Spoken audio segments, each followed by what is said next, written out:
Thank you very much, Mr. Gensler. I'd like to give you time to give your answer to Mr. McHenry and explain to him exactly how you define securities and commodities. Please go right ahead.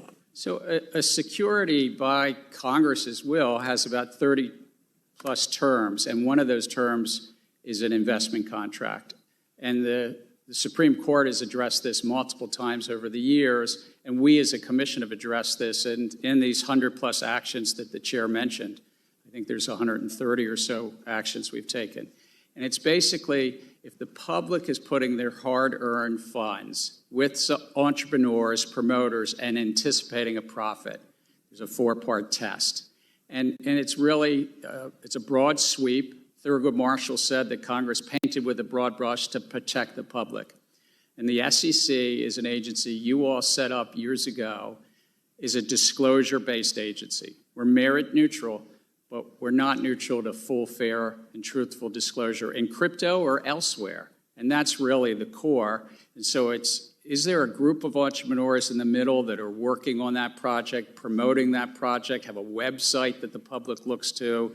Do they have Twitter accounts and handles? Do they upgrade the software, and is the public sort of reading about them, anticipating a profit based? And in fact, is there somebody that's even visiting you and they're hiring lawyers and sending them in to, to talk to us and so forth? Is there something there that the public is anticipating a profit based upon those efforts? Thank you very much. Chair Gensler, I'd like to ask a few questions about crypto. You've often suggested that we're witnessing mass noncompliance with our securities laws by crypto firms. However, crypto firms often suggest that their coins and activities are different and need a new statutory framework. Do you agree? And does the SEC have the authorities it needs to bring crypto issuers and intermediaries into compliance with the investor protection and market integrity framework built over the past 90 years? Yes, I do believe that we have the authorities we need and the laws to protect the investors. Would you say that one more time? Yes, I do believe that we have the laws and we have the authorities to oversee the crypto intermediaries, the crypto exchange. Are you exercising that authority now? Yes, we are. Would you describe for this committee how you're doing that? I understand that you have engaged with a number of crypto firms. Is that correct? We have. We talked to the crypto firms, some tokens to how they can register, but also these platforms. I've been around finance for over 40 years in one way or the other. I've never seen a field that's so non-compliant with laws written by Congress and affirmed over and over by the courts. But this is a largely unfortunate for the investing public, non-compliant field.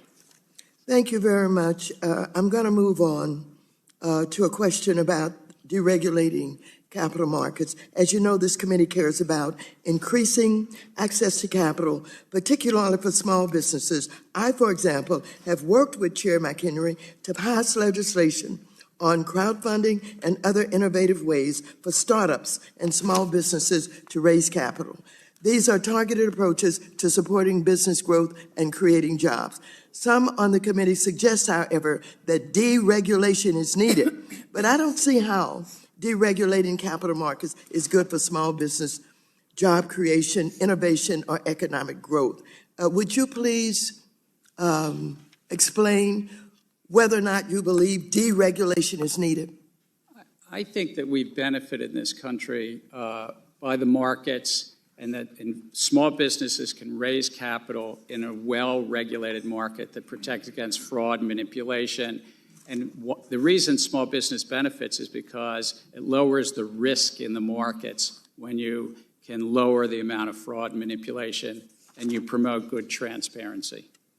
Thank you very much. My time is almost up, but I just want you to reiterate whether or not you really have the authority to do what is necessary in dealing with the crypto markets. You said it twice. Say it a third time, please. Well, I think we do. We could use more resources, but I do think we have the authorities. Have you indicated what resources you need? We have in congressional testimony to the House Appropriations Committee, and it's included in this testimony as well. Thank you very much. I yield back the balance of my time. We'll now recognize the gentleman from Arkansas.